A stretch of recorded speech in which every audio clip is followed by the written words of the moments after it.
திராவிட முன்னேற்ற கழகத்துடைய ஒரு முக்கியத்துவம் வாய்ந்த, இன்னும் சொல்ல போனால் ஒரு மொழிப்போரில் பங்கு கொண்ட கழகத்துடைய மாணவர்களுடைய தலைமை பொறுப்பான மாணவர்களுடைய செயலாளர்கள் பொறுப்பை மாண்புமிகு தமிழ்நாட்டுடைய முதலமைச்சரும் இந்தியாவில் இன்று ஒடுக்கப்பட்ட பிற்படுத்தப்பட்ட நலச்சிறுபான்மை மொழிச்சிறுபான்மை மக்களுடைய நாயனாக விளங்குகிற எங்கள் தலைவர் அவர்கள் வழங்கியிருக்கிறார்.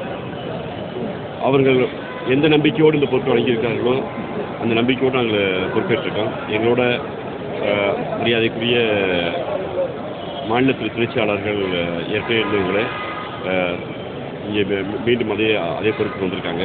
இது முக்கியமான நேரம் உங்களுக்கு தெரியும். குறிப்பாக ஒரு 1.5 ஆண்டுகளுக்கு முன்பு சனாதனத்தை குறித்து மாண்புமிகு தமிழ்நாடு துணை முதல்வர் பேசிவிட்டால் அது ஒட்டுமொத்த இந்துக்கள் மனதை புண்படுத்தி விட்டது என்று ஒரு போலி விசம பிரச்சாரத்தை செய்தார்கள். ஆனால் அந்த சனாதனம் என்ற கருத்தை ஏன் அவர் பேசினார்? அது இந்தி வடிவாகவும் சமஸ்கிருதத்தின் வடிவாகவும் தமிழ் பேசுகிற மக்களை, தெலுங்கு பேசுகிற மக்களை, கன்னடம் பேசுகிற மக்களை, மலையாளம் பேசுகிற மக்களை, குறிப்பாக தென்னிந்திய மக்களை இந்திய அரசு, மோடி அரசு 2ஆம் தர குடிமக்களாக பார்க்கிறது எங்கள் கருத்தை தொடர்ந்து எங்கள் துணைமுதல்வர் வலியுறுத்தி வந்தார். அது இன்று வெட்ட வெளிச்சமாக இருக்கிறது. புதிய கல்விக் கொள்கை என்கிற ஒரு திணிப்பை ஒரு சமஸ்கிருத மயமாக்கப்பட்ட, குறிப்பாக RSS உடைய சித்தாந்தவாதிகளால் கல்வியாளர்கள் இல்லாமல் எழுதப்பட்ட ஒரு கொள்கையை கொண்டு வந்து திணித்து தமிழ்நாடு கல்வியில் சிறந்த தமிழ்நாடு என்கிற இந்த இடத்தில் மீண்டும் ஸ்கூல் ட்ராப் அவுட், ஒரு எப்படி உத்தரப்பிரதேசத்திலையும் பீகார்லையும் மத்திய பிரதேசத்திலிருந்து போஜ்பூரியை, அவதியை, மைதிலியை, கொங்கினியை பேசுகிற மக்களை ஹிந்தியை திணிச்சதுனால ஸ்கூல் காலேஜ் கூட முடிக்க முடியாமல் சாதாரண கூலி வேலைகளுக்கு தமிழ்நாடை நோக்கி இந்திய சகோதரர்கள் வருகிறார்கள். அதுபோல் தமிழ்நாட்டைச் சேர்ந்த இளைஞர்களையும் பள்ளி கல்லூரி கல்வியை முடிக்கிவிடக்கூடாது என்ற பெரிய சதித்திட்டத்தை செய்து மோடி அரசு தமிழ்நாடை வஞ்சிக்கிற இந்த நேரத்தில் மிக முக்கியமான ஒரு பொறுப்பை மாண்புமிகு முதலமைச்சர் அவர்கள் எங்களிடம் ஒப்படைத்திருக்கிறார். இந்த பொறுப்பை கண்ணும் கருத்துமாக இன்னும் சொல்ல போனால் இது இன்னும் எங்களுக்கு ஒரு ஆசை என்பதை விட எங்களுக்கு இன்னும் ஒரு பெரிய ஒரு நம்பிக்கையை அளித்திருக்கிறது. எங்களுடைய இந்த அணிக்கு மக்கள் மன்றத்தில் திராவிட இயக்கங்கள், திராவிட முன்னேற்ற கழகம், தந்தை பெரியார், பேரறிஞர் அண்ணா, முத்தமிழர் கலைஞர், இப்போது ஆகிற அமைச்சர்கள், இந்த முதலமைச்சர், இந்த அமைச்சர் தலைமையிலான இந்த அமைச்சர் என்ன செய்திருக்கிறது என்பதை, கல்விக்கு என்ன செய்திருக்கிறது என்பதை மாணவ மன்றத்தில் கொண்டு போய் சேர்க்க வேண்டிய மிக முக்கிய பொறுப்பு வைத்திருக்கிறது. அதன் முகமாகத்தான் இப்போது உங்களுக்கு சொல்லியிருக்கிறேன்.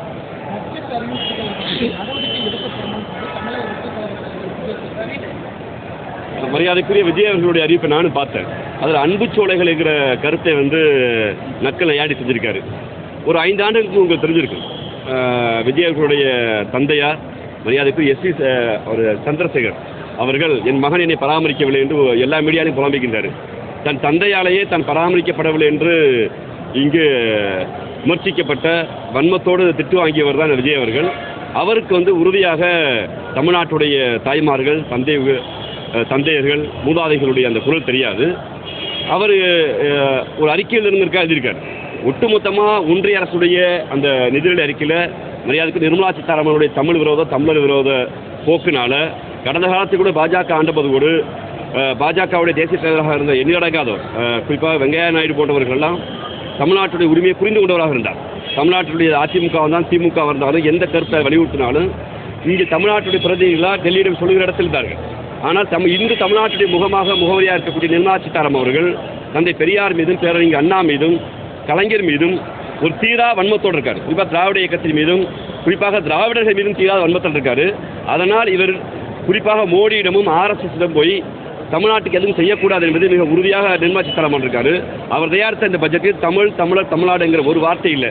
அப்போது எங்கே தூங்கிக்கிருந்தார் தெரியல மரியாதைக்குரிய அண்ணன் விஜய் அவர்கள். இன்னைக்கு இந்த அறிக்கையில் ஒன்றிய அரசு போல் என்று வந்திருக்கிறார். இவர் பாயசத்துக்கும் பாயாசத்துக்கும் வித்தியாசம் இவருக்கு ஒரு தமிழ்நாட்டுடைய பால்வாடி குழந்தையிட போய் கேட்டால் தெரியும்.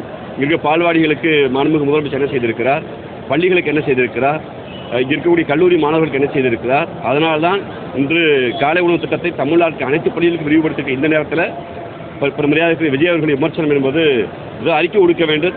தானும் இருக்க என்ற இருப்பை காட்டுவதற்காக நான் பார்க்கிறேன். விஜய் பின்னாடி அதிக இளைஞர்கள் கூடுவதை பார்க்க முடியுது. கோயம்புத்தூர் நகரத்தில் அவருக்கு அதிக ஒரு ரசிகர் பட்டாளம் இருக்குது. அது எல்லாமே தொண்டர்களாக மாறி இருப்பாங்களா, இல்லை பெரும் சவாலாக இருக்குது? இல்லை, விஜய் படத்தை போட்டால் கூட நானும் இன்னைக்கு ஆச்சரியமாக பார்ப்போம். இந்த மாட்டு கருத்தில் இது ஒரு ரசிக மனப்பான்மை தான். அவரை தலைவராயத்துக்கு என்ன கருத்தியல் வச்சுட்டு இருக்குன்னு எனக்கு தெரியல. ஏன்னா அவர் ஸ்டாம்ப் சைஸ தலைவர்களை புகைப்படத்தை மட்டும் வச்சா பத்தாது.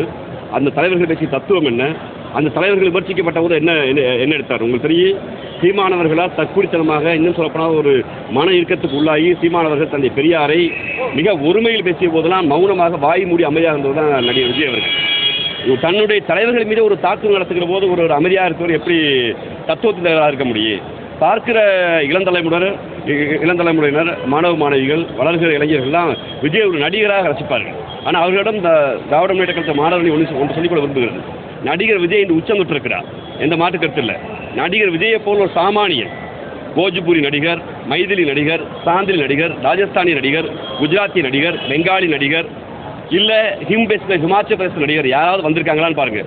யாருமே இருக்க மாட்டாங்க. ஒரு அமிதாப் பச்சன், ஒரு ஷாருக் கான், சல்மான் கான்னு இந்திய தாய்மொழியாக கொண்ட, இல்லை இந்தியை மட்டும்தான் தாய்மொழி நம்புகிற, இந்தியை வளர்க்குற மும்பையில் இருக்க பாலிவுட் நடிகர் மட்டும் வந்திருப்பாங்க. ஏன் யூபியிலேருந்தும், பீகார்லேருந்தும், மாப்பியிலிருந்தும், சத்தீஸ்கர்லேருந்து, ஒரிசாவில் நடிகர் வளரலைன்னா ஒட்டுமொத்த வட இந்தியாவில் இருக்கக்கூடிய எல்லா மொழி பேசுகளையும் இந்தி சினிமா திண்டு செரிச்சிருச்சு. ஆனால் தமிழ்நாட்டில் விஜய் போன்றவர்கள், நடிகர் அஜித் போன்றவர்கள், சிவகார்த்திகேயன் போன்றவர்கள்லாம் சாமானிய வீட்டு பிள்ளைகள் நடிகர்களாக வளர்றாங்கன்னா இங்கே தமிழ் சினிமா வளர்ந்துருக்கு. அந்த தமிழ் சினிமா வளர்வதற்கு விதை போட்டவர் பெருமரியாதைக்குரிய திராவிட முன்னேற்ற கழகத்துடைய ஆதர்ச கர்த்தா எங்களுடைய பேரறிஞர் அண்ணா அவர்கள். முத்தமிழர் கலைஞர் தமிழ் சினிமாவில் புகழ்பெற்ற நடிகர்களை விட அதிக சம்பளம் வாங்கியவர். அப்போ தமிழ் சினிமாவை வளர்த்த திராவிட இயக்கத்தை பார்த்து இவர் வந்து குறை சொல்கிறாரு. அந்த திராவிட இயக்கத்தையும் பாஜக என்கிற ஒரு மதவரி கும்பலை ஒப்பிட்டு ரெண்டு ஒன்றுதாங்கிறாருன்னா, அந்த ஏறி வந்த ஏணியை எந்த திராவிட இயக்கம் தமிழ் சினிமாவை பாதுகாத்ததோ, இன்றைக்கி உங்கள் பல பேருக்கு எழுத தெரியும், பேச தெரியும், படிக்க தெரியும், நடிக்க தெரியும். சென்னை குடமாக்கம் போனால் சினிமா துறையில் வளரலான்னு நம்பிக்கை வந்திருக்குன்னா, அது சினிமா துறை சாதி பார்க்காது, மனம் பார்க்காது, மொழி பார்க்காதுன்னு நம்பிக்கை வந்திருக்குன்னா, அது திராவிட இயக்கம் விதைத்த விதை. அப்படி அந்த திராவிட இயக்கத்தின் மீது விமர்சனம் செய்து அப்படி ஒரு கருத்தியலை வந்து இந்த மக்கள் ஏற்றுக்கொள்ள மாட்டாங்க. நடிகர் விஜய் வளர்ந்து வருவதற்கும் திராவிட இயக்கம் கலைத்துறையில் செய்திருக்கக்கூடிய சாதனையாக தான் நாங்கள் பார்க்குறோம். 1000 கோடி முறைகள்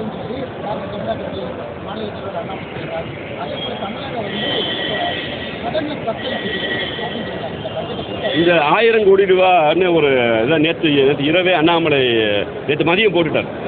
முந்தின நாள் வந்து ஒரு ட்வீட்டை போட்டார். எங்களுக்கு என்ன சிக்கல்னா, கமலாலயமும் ஈடியும் ஒன்றா இருக்கு. ஈடியுடைய சோகார்ட்ஸ் நோட்டீஸ் வர்றதுக்கு முன்னாடி கமலாலயத்தினுடைய தலைவர் அண்ணாமலைட்டு வருதுன்னா, சம்பளத்தை இடி ஆஃபீஸர் அண்ணாமலைட்ட வாங்குறாங்களா, இல்லை ட்வீட் போடுறதுக்கு நீங்கள் இந்த சினிமா ப்ரொமோட் பண்ணுவாங்க. சில நண்பர்கள் சினிமாவுடைய ப்ரொமோட் பண்ணுவாங்க. இந்த போஸ்ட் போட்டிங்கன்னா 2 ரூபா வாங்கிக்கலாம், 1 ரூபா வாங்கிக்கணும், அப்படி ஒத்த ஓட்டு வாங்கின அண்ணாமலை தன்னுடைய ப்ரொமோஷனுக்காக ஈடிட்டு எதுவும் கமிஷன் வாங்குறான்னு தெரியல. அதாவது மெசேஜ் வந்து லீக் அவுட் பண்ணுறது முன்னாடியே இதுக்கு ஈடி தான் பதில் சொல்லணும்.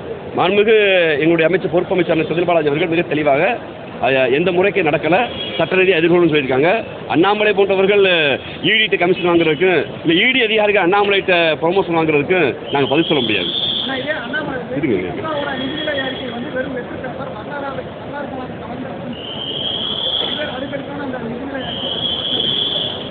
இப்போ நீங்கள் இந்தியாவுடைய வளர்ச்சி விகிதத்தை நம்ம பார்க்குறோம். ரூபாய் நோட்டில் ஹிந்தி இருந்த காலத்தில், ஹிந்தி இல்லாத காலத்தில் இதை நீங்கள் சோஷியல் மீடியா பார்க்க முடியுது. ரூபாய் நோட்டில் ஹிந்தியே 32கள் இல்லை, 40கள் இல்லாமல் இருக்குது. அந்த காலத்தில் ரூபாயின் மதிப்பும் டாலர் மதிப்பு என்னவாக இருந்தது? மரியாதைக்குரிய மன்மோகன் சிங் அவர்கள் இருந்தபோது 54 ரூபா டாலர் மதிப்பு இருந்தது.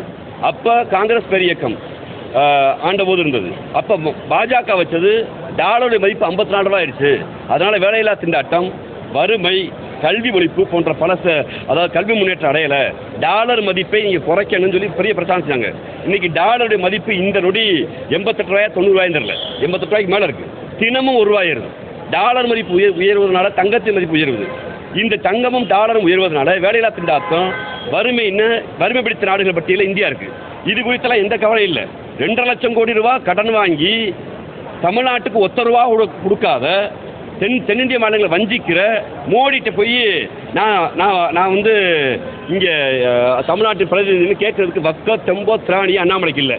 நீங்கள் உண்மையிலே கோயம்புத்தூர் மாப்பிள்ளைன்னு சொல்கிறாரு. கோயம்புத்தூர் மக்கள் நீண்ட காலத்துடைய இயக்கம்.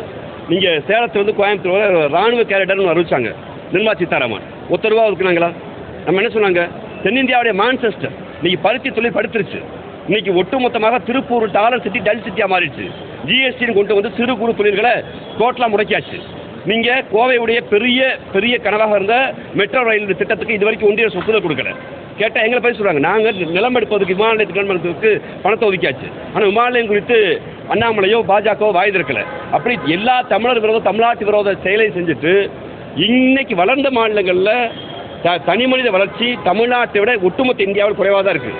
கடன் விகிதத்தில் நாங்கள் கடன் வாங்குகிற விகிதத்தில் குறைவாக தான் வாங்கியிருக்கோம். ஒரு சிறந்த பட்ஜெட் இருக்கிற போது அண்ணாமலை போன்றவர்கள்லாம் தன்னுடைய இருப்பை காட்டிக்கொள்ள தன் எஜமான்களுக்கு தன்னுடைய முதலாளிகளுக்கு நம்பிக்கையாக இருப்பதற்காக தமிழ்நாடு அரசை விமர்சிப்பதை தத்துவார்த்த ரீதியாக புள்ளி விவரங்களை ஏற்றுக்கொள்ளாது. நீங்கள் அண்ணாமலை சொல்கிற பொய்களை பாருங்களேன். இதே விமான நிலையத்தில் அண்ணா செருப்பு போட மாட்டான்னு சொன்னார். திமுக ஆட்சிக்கு வந்தால் நான் வந்து திமுக ஆட்சிக்கு வர செருப்பு போட மாட்டேன் செருப்பு போட மாட்டேன்னு சொன்னார். இன்றைக்கி செருப்பு பதிலாக ஷூ போட்டிருக்காரு. அதை யாரும் நம்ம கேட்கல. இதே அண்ணாமலை சொன்னார் நான் வந்து அதாவது இந்த தமிழ்நாடு முழுக்க நடந்து போகிறேன்னு சொன்னார்.